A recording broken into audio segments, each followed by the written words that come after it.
तो एक दिन वैकुंठ में भगवान नारायण को गरुड़ जी ने पूछे, बोले प्रभु कलयुग में कल के अवतार कब अब होंगे, कलयुग का कब अंत होगा?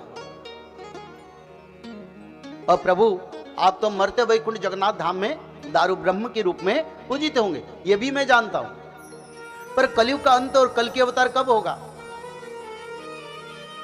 तब भगवान विष्णु स्वयं गरुड़ जी को इसको बताते हैं।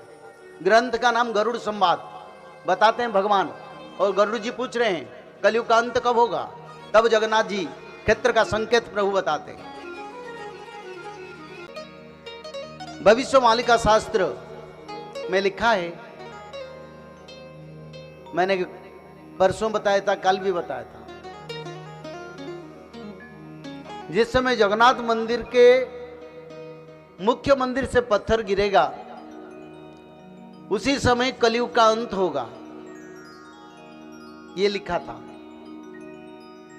और जगन्नाथ का मुख्य मंदिर नील चक्र के नीचे अमला बेड़ा उसको कहते हैं,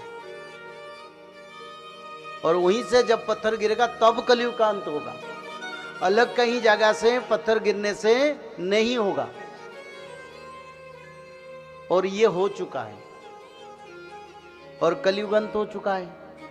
और ये भी लिखा था जब 5000 वर्ष बीतेगा तब होगा, उससे पहले नहीं होगा। और 5000 वर्ष के बाद जगन्नाथ मंदिर के मुख्य मंदिर से पत्थर गिरा है। अब जगन्नाथ मंदिर के दक्षिण दिशा में कल्प वृक्ष के आगे रोहिणी कुंड के सम्मुख वो पत्थर अभी भी पड़ा है, करीब 3 टन का बड़ा पत्थर है, यानी 3000 केजी का एक पत्थर गिरा है। अच्युतानंद ने स्पष्ट रूप में लिखे थे, भक्तों थोड़ा इंतजार करो, जगन्नाथ मंदिर से पत्थर गिरेगा, जानो कलयुग का अंत हो गया। और फिर क्या ना, जब जगन्नाथ मंदिर का ध्वजा गिरेगा तब कल के अवतार होंगे। 100 बार ध्वजा गिर चुका है, क्योंकि समय ऐसा है। शास्त्र तो मिथ्या नहीं है, शास्त्र सत्य है। शास्त्र में मिथ्या का और सत्य का बात लाने वाले लोग शायद वो मेरे विचार से भगवत प्राप्ति उनका भाग्य में नहीं। बस शास्त्र को सुनना, उनको समझना और उसको अनुसरण करना मानव का धर्म है। उसके ऊपर विचार करना, युक्ति करना, तर्क करना, निंदा करना या सच्चाई की परखना, यह मनुष्य का बस में नहीं है। और जो मनुष्य सोचता है इसको हमको परखना है, मेरे विचारधारा से भगवत प्राप्ति से दूर है, यानी वो प्रभु जी को दर्शन नहीं करेंगे। तो ये द्वितीय संकेत, जगन्नाथ मंदिर से ध्वजा गिर चुका है। उड़िया में लिखा है, नील चक्रु नेत खसिब प्रभु रंगाधर। जब नील चक्र से ध्वजा गिरेगा तब प्रभु मानव रूप धारण करेंगे। मैंने गर्ग संहिता में कलयुग का आयु के बारे में विचार किया था। गर्ग मुनि 4800 वर्ष कलयुग का आयु अपने गर्ग संहिता में रचना किए हैं।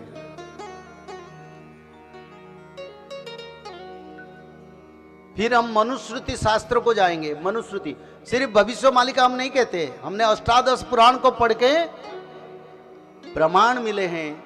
कल की अवतार, धर्म संस्थापना, युग का अंत, नवयुग का निर्माण, सब लिखा है शास्त्र में। एक ही पुराण में उसका तत्व नहीं मिलेगा, उसके लिए कई हजार पुराण को हमको जाना पड़ेगा। एक ही शास्त्र में पूर्ण मूल अर्थ नहीं मिलेगा, तो इसलिए मनुस्मृति को जाएंगे। मनुस्मृति यानी 14 मन्यु से अभी वैवस्वत मन्यु, 7वां मन्यु धरती पर शासन कर रहे हैं, ब्रह्मांड को शासन कर रहे हैं। उन्होंने मानव का कल्याण के लिए ग्रंथ रचना किया। उन्होंने चतुर्युग गणना उन्होंने किए हैं, और चतुर्युग गणना में उन्होंने लिखे, चतुर्जाहु सहस्राणि वर्षाणम तत्कृतम युगम। 4000 वर्ष के बाद कृत युग, सत्य युग आएगा।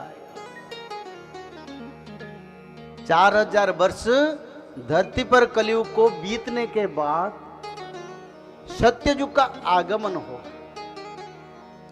चतुर्जाहु सहस्राणि वर्षाणम तत्कृतम युगम तस्य तावच्छति संध्या संध्या संश्च तथा विध पूर्व संध्या और वर्तमान संध्या को मिला के 400, 800 वर्ष और कलयुग का आयु 4800 वर्ष भोग होगा। उसका बाद सत्ययुग का आगमन होगा। मन्यु ने लिखे, गर्ग मुनि ने लिखे, भविष्य शास्त्र में लिखा है, जगन्नाथ क्षेत्र से संकेत मिल रहा है। तो एक दिन वैकुंठ में भगवान नारायण को गरुड़ जी ने पूछे, बोले प्रभु कलयुग में कल के अवतार कब अब होंगे, कलयुग का कब अंत होगा?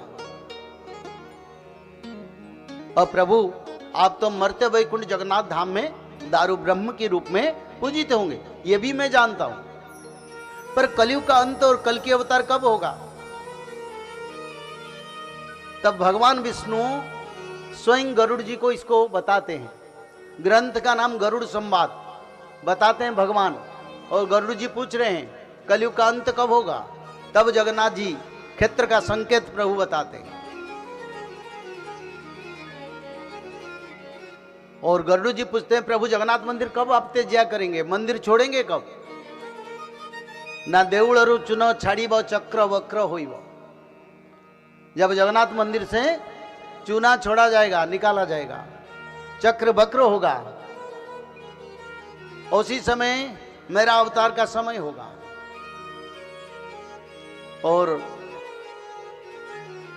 जब गिद्ध पक्की जाके अरुण स्तंभ पर बैठेगा, जगन्नाथ मंदिर के अरुण स्तंभ पर गिद्ध पक्की बैठेगा, ये लिखा था, हो चुका है। सूर्य पुत्र अरुण स्तंभ के ऊपर जाके गिद्ध पक्की बैठा, क्यों? ना प्रमाण कर रहा है सनातनी युग परिवर्तन का समय आ रहा है, आप समय नहीं है। घर में मत बैठो, धर्म रक्षा, वेद रक्षा, राष्ट्र रक्षा, सनातन रक्षा के लिए सबको काम करना पड़ेगा, क्योंकि समय ऐसा है। हाँ, जिनका नसीब में हो उनको तो मिलेगा, सबको तो नहीं मिलेगा। ये तो अच्युतानंद ने लिखे हैं, जो चारों युग का भक्तों का मिलन होगा, सबका मिलन नहीं होगा। बोले ये शास्त्र सब लोगों के लिए लिखा नहीं है, मैं सिर्फ भक्तों के लिए लिख रहा हूं। और जो भक्त कृष्ण भगवान के साथ थे, राम भगवान के साथ थे, परशुराम भगवान के साथ थे, जो ऋषि मुनि परंपरा में भगवान विष्णु को प्राप्त किए थे, ऐसे चारों युग का भक्तों के लिए मैं रचना कर रहा हूं। तो इसलिए गरुड़ संवाद में भगवान विष्णु और गरुड़ की विचारधारा, जगन्नाथ मंदिर से जो जो संकेत, वो सब हो चुका है, बाकी नहीं है। युग परिवर्तन होने की जा रहा है, मनुष्य में प्रभाव पड़ रहा है, और धर्म की ओर लोग जा रहे हैं। धर्म क्षेत्र पर दर्शन करना संभव नहीं, इतना भीड़ भाड़ होता है। लोग पाप छड़ाने के लिए मंदिर तीर्थों को गमन करते हैं, क्योंकि ये प्रभाव पड़ रहा है सत्ययुग का। तो इसीलिए मनुस्मृति का प्रमाण के साथ फिर हम सूर्य पुराण को जाएंगे। सूर्य पुराण में क्या लिखा है उसमें, क्योंकि सूर्यदेव के अनुसार धरती पर दिन रात, महीने, सालों और वर्ष, युगों का गणना होता है। सब सूर्य भगवान के आधारित तत्व इनकी ग्रंथ के हिसाब से चलता है, उनकी इच्छा से चलता है। अधास चतुर्सहस्राणि कलौ चतुर्शतानि च गते गिरिवरे श्रीनाथ प्रादुर्भविष्यति चतुर्जाब्ध सहस्राणि चतुर्जाब्ध शतानि च कलौ यदा गमिष्यन्ति तदा कृत युगाश्रितम। 4400 वर्ष के बाद कलयुग अवसर जाएगा, यानी कलयुग प्रभाव कम होता जाएगा और सत्ययुग का आगमन होगा, ये लिखा है शास्त्र। और जगन्नाथ क्षेत्र को आधार किया नित्य पंचसखाओं ने। बोले जब जगन्नाथ मंदिर से संकेत मिलेगा तब जानेंगे प्रभु कल की रूप और कलयुग का अंत होगा। माधव माधव माधव माधव